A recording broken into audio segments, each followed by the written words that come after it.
পাশে বড় বাগান ছিল। হ্যাঁ, বাগানে একটা বেবি বেড়াতে যায়। বেবিটার নাম পরি। এই যে বেবি বেড়াতে গিয়েছে বাগানে। বাগানে একটা ফুল ছিল। বেবিটা গেলে ফুলটি খুশি হতো, হাসতো। একদিন বেবিটার জ্বর হয়। হ্যাঁ, ও বাগানে যেতে পারে না।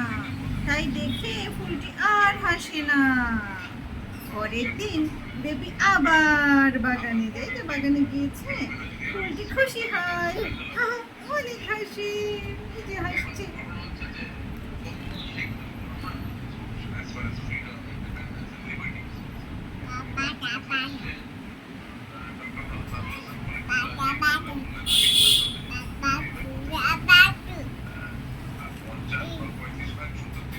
ফুল, ফুলটি অনেক হাসে।